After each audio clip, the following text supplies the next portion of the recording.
You get used to the noise in the ER, the beeping, the murmurs, the rustling of papers and feet. You get used to seeing things that most people can't imagine, the lives you hold in your hands, the moments of relief and the crushing weight of failure. But then there are those moments, the ones that make you question everything, the ones that don't seem to fit into any pattern. I'll never forget the night I met Mr. Thompson. He was elderly, frail, and his mind had long since slipped away from him. Dementia had taken its toll.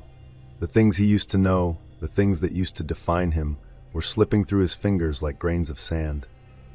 He'd been admitted to our unit after a fall, but his body was the least of his problems. His mind was a battlefield, fighting against a disease that no one could win. I was checking his vitals when I noticed him sitting up in his bed, scribbling something on a piece of paper. His hands shook as he wrote, his pen moving slowly, deliberately. I'd seen patients do this before. Sometimes it was just a habit, a way to pass the time, a way to fight off the confusion. But this time, I noticed the intensity in his eyes. There was something in the way he focused on that piece of paper. When he finished, he handed it to me. His fingers were cold, his grip weak, but there was something urgent in his eyes as he looked at me. I took the paper from him, half expecting it to be a random jumble of words or nonsense. But when I looked at it, I stopped cold. The note was short, just a few words, written with unsteady handwriting. "Don't look behind you." I laughed it off. I mean, what else was I supposed to do? The man was confused after all. Dementia had a way of distorting reality, making people say and do things that didn't make sense. I smiled at him, tucked the note into my pocket, and moved on with my shift. But that night, I couldn't shake it. It wasn't the words themselves that bothered me. After all, it was just a note, just a scribble from a man who didn't really know what he was saying anymore. What bothered me was the way he looked at me when he gave it to me. His eyes were clear for a moment, like he was seeing something that I couldn't. I pushed it out of my mind as best I could. It was late, the night shift had dragged on, and I had my duties. I headed to the med room to grab some supplies, the hum of the fluorescent lights filling the air. The door clicked shut behind me, and for a moment I let the quiet settle over me. But then I felt it.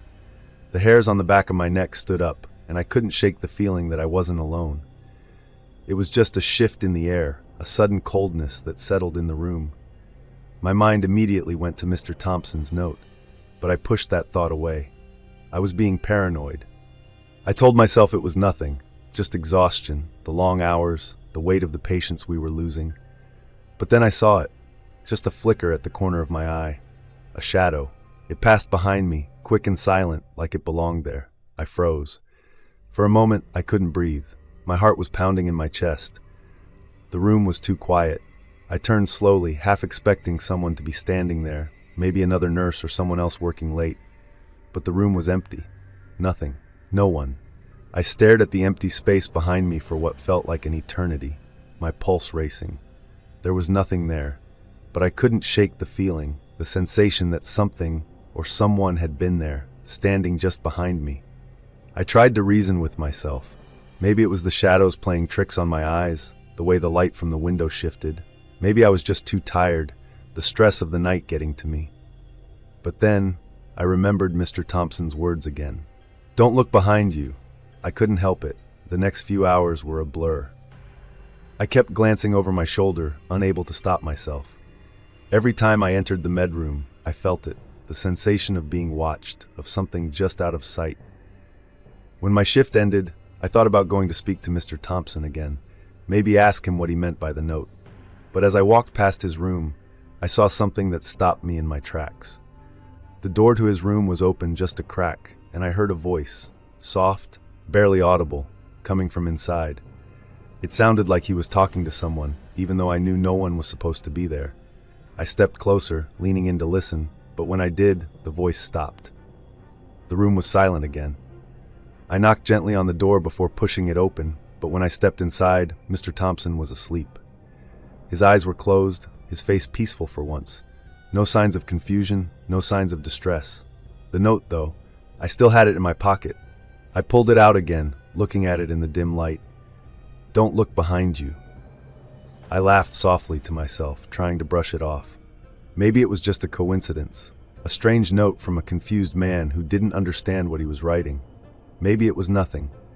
But as I left his room, I couldn't ignore the feeling that lingered in the air, the heavy, oppressive silence that seemed to follow me, as if someone or something was just out of sight, watching me, waiting. That night, I couldn't sleep. The shadows seemed to move when I wasn't looking, and I couldn't shake the thought of Mr. Thompson's warning. I wasn't sure what he had meant, but whatever it was, I couldn't escape it. And as the days went by, I started to wonder if maybe there was more to his words than I cared to admit. Maybe he had seen something that I couldn't. Maybe he had known that the shadows were always there, just waiting for the right moment. And maybe, just maybe, I was foolish for thinking that I could ever be safe from them. Hello friends, thank you for watching. A special shout out to our subscribers. You keep these eerie stories alive. But here's the thing, only 30% of viewers are subscribed. If you enjoy our content, hitting subscribe helps us more than you know. It takes a second, but makes a huge difference. While you're at it, like and share to keep the chills coming. Thanks again, you made this possible. See you in the next one, if you dare. I've seen it all. Bodies, broken bones, life hanging by a thread. The ER is a place where life and death collide. And after a while, you get used to it. You learn not to get too attached, not to let every tragedy break you down, because if you did, you'd never last. But then, there are those cases that get under your skin, the ones that stick with you, the ones you can't forget. And this was one of them. It was a rainy Thursday night when they brought her in. A girl, maybe 16, 17 at most, pulled from a mangled car wreck. Her face was a mess, blood everywhere. But her vitals were stable, surprisingly so. The crash had done its damage, but she was still hanging on. We worked quickly, hooking her up to machines, getting fluids in her veins. There was nothing immediate to worry about, but you could feel the tension in the air, the quiet anxiety that comes when you're unsure how long someone will last. I checked her over, assessing the damage. Broken ribs, a fractured arm, a head injury. Nothing too catastrophic, but with trauma like that, you never really know. It could go downhill in an instant. She was unconscious, but her breathing was steady, and for the time being, that was enough to keep the panic at bay. But then, something happened. Something I couldn't explain. She started to wake up. Her eyelids fluttered, and her breathing became shallow, as if she was fighting to come back to the surface. I called for the doctor, but I stayed by her side, monitoring her condition as she slowly regained consciousness. Her eyes opened, hazy at first, her pupils dilated. For a second, she just stared at the ceiling, disoriented. I spoke gently, trying to reassure her, but before I could say anything else, she whispered something that made my blood run cold. The girl with no eyes was holding my hand. I froze. The words were so soft, barely audible, but they struck me like a slap to the face. I leaned in closer, trying to make sense of what she was saying, but before I could ask her to elaborate, she repeated it. Louder this time, as if it was something she needed to get off her chest, something important. The girl with no eyes, she was holding my hand. I blinked, my heart beating just a little faster. I tried to keep my face neutral, but inside I was starting to feel uneasy. What did she mean by that? Had she hallucinated from the trauma? Was she dreaming? It was hard to say, but that feeling of dread settled into my bones. I was about to ask her more, to try and understand what she was talking about when I saw it. Her hand, her right hand, was clenched tightly into a fist. I looked at her, trying to make sense of the movement, wondering if she was just responding to a dream or if it was something more. I gently pried her fingers open, expecting to find nothing but the usual tension of someone coming out of unconsciousness. But there in her palm was something strange, a dark, sticky substance. It wasn't blood. I could tell it wasn't blood. It was thick, like tar, black and ominous. I held her hand, staring at it, unable to pull away. It was like a part of me knew something wasn't right, that this wasn't just a simple accident. This girl had seen something, she had felt something, and I couldn't shake the sense that whatever it wasn't something we could explain. I called for the doctor, my voice steady but tense. The doctor came in quickly, looking at the girl's condition, but she wasn't responding.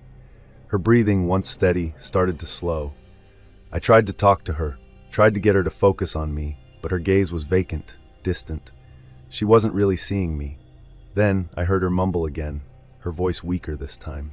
"The girl with no eyes?" She said I'd be okay. I looked down at her hand again. The dark substance was still there, almost as if it were spreading, seeping into her skin. But before I could even say anything, her breathing slowed, her chest rising and falling less and less. She went still, her heart stopped. The room fell into a heavy silence. We worked on her for the next few minutes, but it was too late. The machines couldn't bring her back. The doctor called it. She was gone. No more pulse, no more breath. Just cold, empty silence. We called her family. They arrived, their faces filled with disbelief, grief, and confusion. They couldn't understand how a seemingly stable girl could just slip away like that. They didn't know about the girl with no eyes, and I didn't know if I should tell them. What would I even say? "Your daughter talked about a girl with no eyes and then she died?" I couldn't bring myself to speak those words aloud. I couldn't explain what had happened, what she'd said, what I'd seen. It felt like something so out of place, like a story I wasn't supposed to be part of. It wasn't until I was alone in the quiet of the ER, cleaning up, when I caught something strange. I looked at my hands, her hands, and I saw the same dark, sticky substance that had been on hers. It wasn't much, just a small smear, as if something had brushed against my fingers. But there it was, clinging to my skin. I scrubbed my hands over and over, but it wouldn't come off. I didn't know what it was, and I didn't know what it meant. But I couldn't shake the feeling that I wasn't the only one who had touched it. The next few days passed in a blur, but I couldn't forget what happened. Every time I closed my eyes, I heard her voice again, whispering the same words. The girl with no eyes was holding my hand. And as I moved through my days, working with other patients, other tragedies, I kept wondering, who was the girl with no eyes? Why had she held that girl's hand? And most terrifying of all, why did I feel like she was still there, watching, waiting? I don't know if I'll ever have the answers, but I'll never forget the sound of her voice, the whisper that came just before her last breath. And every night, when I close my eyes, I can still hear it, soft and faint in the distance. The girl with no eyes was holding my hand.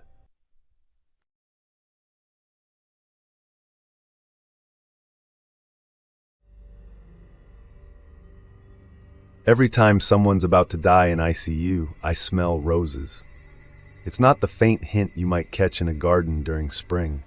No, it's the kind of scent that hits you hard, a rich, almost sickly sweetness, like funeral home strong. It's a smell that doesn't belong, not in a place filled with antiseptic and bleach, where the air is thick with the buzz of machines and the quiet hum of beeping monitors. It's out of place, and when it fills the room, I can feel the weight of something heavy in the air. The first time I noticed it, I didn't think much of it. It was late, one of those shifts that feels endless, when the world outside the hospital feels like a distant memory. I had been in ICU for hours, monitoring vitals, adjusting drips, calming families down. I remember the patient clearly, a man in his late 70s, frail but fighting, surrounded by family who spoke softly, not wanting to believe what the doctors had said. Not much hope, they'd told them. The family clung to hope, though, whispering prayers in the corner of the room. The smell hit me suddenly as I was changing his IV. Roses. A sudden, almost overpowering scent. I thought maybe it was just my mind playing tricks. Maybe exhaustion, maybe the stress of the night. But then I looked at his monitor. The heart rate was dropping, slowly but surely. And then, within the hour, he passed. Just like that. No warning, no dramatic last words, just gone. I didn't mention the smell to anyone. I didn't think it was important, just a fluke. But the next time it happened, I couldn't ignore it. The man in bed was older too. His daughter was sitting next to him, tears rolling down her face, clutching his hand. I was checking the machines when it hit me again. The roses. Stronger this time, like the scent was pushing in from all sides, filling every corner of the room. His vitals were erratic, but I still held on to hope. Maybe it was a fluke. Maybe he was just going through a rough patch, and I could stabilize him. But within 15 minutes of that unmistakable smell filling the room, I saw the final flatline. He was gone.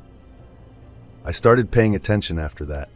I noticed it more and more. The roses always there, just before someone's time was up. It became a pattern I couldn't deny, but no one else seemed to notice it. I kept quiet, tried not to bring it up to anyone else. I didn't want to sound crazy, but the pattern was undeniable. There was a woman, barely 30, who'd been in a terrible car accident. She'd been in a coma for a few days, and while there was hope she might pull through, the doctors kept their expectations low. I was monitoring her through the night. The nurses, the doctors, everyone was in a quiet rhythm. Her vitals were hanging on, weak but steady, and then there it was again. The smell of roses, drifting into the room like it had always been there, like it belonged. I stopped what I was doing, stood still for a moment, trying to push back the growing unease in my chest. But it didn't work. I checked her vitals again, tried to keep my hands steady. This time, I couldn't ignore it. Her pulse was weak, faint, too faint. Her heart was slowing, and within moments, we lost her. The thing is, it's not always the patients you expect. Sometimes it's the young ones, the ones you think are going to make it, the ones you've been rooting for. The roses never care. They don't give you time to prepare. They don't warn you. They just show up, uninvited, and you know. You know what it means, even if you don't want to admit it to yourself. I've started to dread that smell now. It's always there, lurking in the background, and with every new patient I encounter, I can't help but brace myself. The fear creeps in, and I try not to let it show on my face. I try not to show it to the families. It's hard enough watching them hope against all odds, praying for a miracle. But deep down, I know when the roses are there, it's too late. There was one time, though, when the roses didn't arrive. A man in his 40s, a heart attack patient, came in and he was bad. His heart was barely working, and we'd been working on him for hours. I had already mentally prepared myself for the inevitable. I thought, this is it. The roses are coming. I can feel it. But then it didn't happen. The smell didn't fill the air. And against all expectations, this man, his heart, his body, against all odds, pulled through. We were all stunned, shocked even. The roses didn't show up. I still don't know what to make of it. Maybe it's some sort of strange coincidence. Maybe it's just a series of events lined up in a way that my mind can't comprehend. But every time I smell roses now, I can't help but think of what's coming. It's as if the air shifts in those last moments, just before someone passes. I wish I could ignore it. I wish I could forget about it. But I can't. The roses are always there, a reminder that in the ICU, there's one thing you can always count on. Nothing stays the same for long, and the end always comes. I wish I could save them all, but sometimes I wonder if we're all just waiting for the roses to arrive, knowing that when they do, there's nothing more we can do but let go.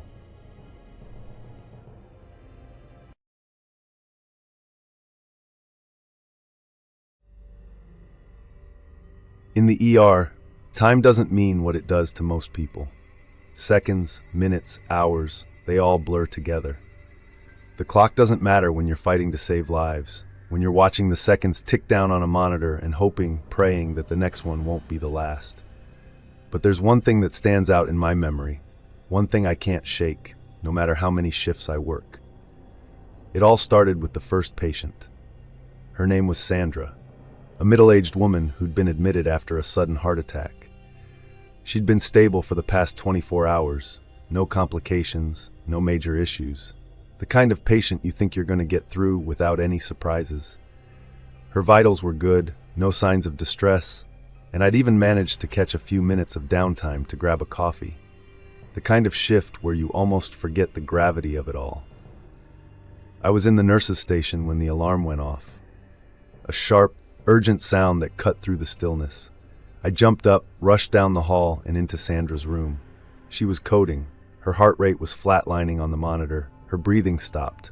I called for the crash cart, moved quickly, working with precision, trying to get her back. But the room was quiet, too quiet. I glanced at the clock, the seconds ticking away in the corner of the room. 4:17 a.m. I swear I felt a cold chill run through me in that moment. Something about that time, the stillness of the room, the silence before the chaos, that made everything feel off. I don't know what it was, but I could feel it. Something in the air. We fought for what felt like hours, but it was no use.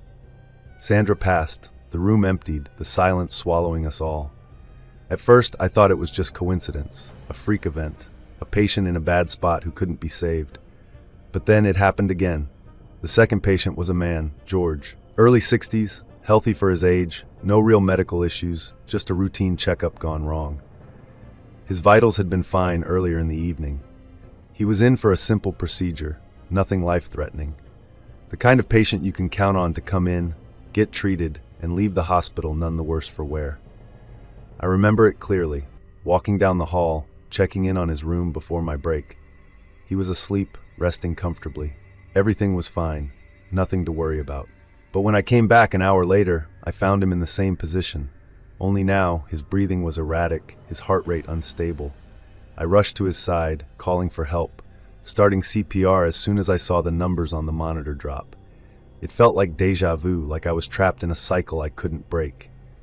And then, it happened again. The clock on the wall flickered for a second, and my eyes instinctively shot to it. I don't know why. I hadn't been paying attention to the time. Not consciously. But I looked, and I saw it. 4:17 a.m. The same cold dread washed over me. My heart hammered in my chest, and despite everything I'd learned, everything I'd seen in this job, I couldn't shake the feeling that something was wrong. That time, that exact moment, had become a trigger. A curse. We couldn't save George.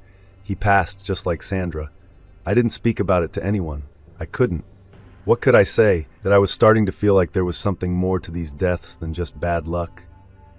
It was crazy, irrational. It had to be coincidence, right? But when it happened a third time, I knew I wasn't imagining it. The third patient was an elderly man, Carl. He had been brought in after a fall. His body was frail, his skin thin, and he had been in and out of the hospital for years. His family was already bracing for the worst. I could see it in their eyes when they visited, like they knew their time with him was running out. The night was quiet, almost peaceful. But as I was checking on Carl, making my rounds, I saw it. He'd started to slip, his breathing labored, his heart rate dropping. He wasn't doing well. I immediately started to prepare for what I knew was coming. I tried to stabilize him as best as I could, but I couldn't deny it. I couldn't escape the nagging thought in the back of my mind. I looked up at the clock, 4:17 a.m. My heart sank. I tried to focus, tried to push away the thoughts that were threatening to swallow me whole, but deep down, I knew. I knew what was coming. We worked on Carl for what felt like forever, but it was no use. His body couldn't hold on any longer. He passed, and I stood there, looking at him in silence, feeling the weight of it all pressed down on me. 3 patients, 3 different rooms, 3 different nights. Nothing connected them, except that time. 4:17 a.m. Every single one of them coded at that exact same moment, and I couldn't escape it. Now, every time I walk into the ER, every time I look at the clock, I feel it. The pull, the sense that something is waiting. That time, 4:17, isn't just a number on the wall. It's become a marker, a line in the sand. And every night when the clock starts to tick closer, I feel my pulse quicken, my eyes darting to the monitors. Will it happen again? Will tonight be the night? I try to ignore it, try to push the feeling down, but I can't. I can't unsee what I've seen. I can't forget those 3 moments, those 3 lives lost. And now, every time the clock strikes 4:17, I can't help but stare at the monitors, waiting, wondering if the curse will claim another life.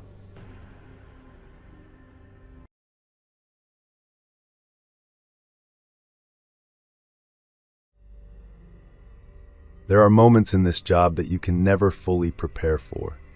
You can memorize every protocol, every procedure, but there are things that slip through the cracks of training, things that no one warns you about. The feelings, the moments that linger long after the patients have gone. I remember her, Emily.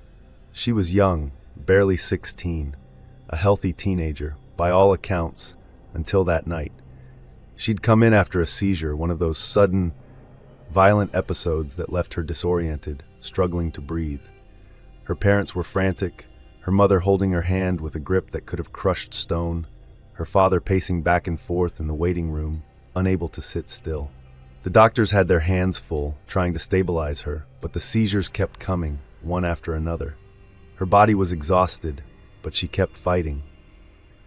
It wasn't enough, though. Despite our best efforts, despite all the machines we hooked her up to, her heart just gave out. She went into cardiac arrest, and after what felt like forever, we had to call it. It was the kind of loss that hits you deep, the kind that's hard to shake off. But what made it worse was that I was the one who stayed with her when she passed. Everyone else had left the room, the doctors and the other nurses, off to attend to the next case. I wasn't needed anywhere else. And so, I stayed by her side, holding her hand as she took her final breath. I had no idea that night would be the start of something I couldn't explain. The next evening, I came in for my shift. The usual chaos was unfolding around me. Patients, families, the constant hum of monitors. It wasn't until later, after most of the activity had died down, that it happened. I was in the nurses' station, catching up on charts, when the intercom crackled to life. At first, I didn't think much of it. The system's been acting up a lot lately. We've all heard the occasional glitch, the distortion, but this time, it wasn't a glitch. "Thank you, nurse." I froze. My pen hovered above the paper, my hand stiff. The voice wasn't loud, but it was clear. Soft, too clear to be a malfunction. I recognized it immediately. Emily's voice. I don't know why, but I got up from my seat, walked toward the intercom, and pressed the button. The voice had already faded, but I stood there, listening to the silence, my heart hammering in my chest. "Thank you, nurse." The words echoed in my mind. I was the only one who stayed with her when she passed. I was the only one who'd held her hand as she left this world. There was no logical explanation for what I'd heard. It couldn't have been a recording. She'd never said anything like that while she was alive, not to me at least. She hadn't even been conscious enough to talk when I was with her at the end. I stood there for what felt like an eternity, the hairs on the back of my neck prickling, but when I pressed the intercom button again, nothing came through. The silence that followed was unnerving, almost oppressive. I couldn't shake the feeling that I wasn't alone, that someone was still there. I went back to my station, trying to push it out of my mind. Maybe it was stress, maybe the exhaustion from the night before was playing tricks on me. Maybe I just needed sleep. I told myself I was imagining things, that I'd heard what I wanted to hear because of how deeply I'd been affected by Emily's death. But the next night, it happened again. I was sitting at the same desk, checking up on reports, trying to distract myself. And then it came. That voice. Soft, faint, almost like a whisper, but unmistakable. "Thank you, nurse." This time I couldn't ignore it. I couldn't pretend it wasn't happening. The voice wasn't coming from any of the rooms. It wasn't the intercom system malfunctioning. It was coming from somewhere else. Somewhere closer. I looked around the nurses' station. Empty. The hallways outside were quiet. No one else seemed to hear it. I grabbed the nearest phone and checked the system's logs, trying to see if it was some sort of technical issue, but nothing. No reason for it. "Thank you, nurse." It was her voice again. I couldn't explain it. I didn't want to explain it. I wanted to walk away from it, but something in my gut told me that wasn't going to happen. Emily wasn't gone, not completely. Her voice, soft as it was still reaching me somehow. The days that followed were filled with a strange tension. Every night when the ER quieted down, I waited for it. I could almost feel it, like something was waiting to speak. Something was calling to me. But each time the voice came, it wasn't frightening. It wasn't haunting. It was peaceful. Almost like a thank you. A recognition of the part I'd played in her last moments, the comfort I had given her in the silence of her passing. I still don't know what it was. I don't know if it was my mind playing tricks on me, or if there's something more to it. I haven't heard the voice since that last night, but every time I walk through the ER now, I listen. And when the hallways are quiet, when everything feels still, I find myself waiting for that voice, just a whisper, a thank you.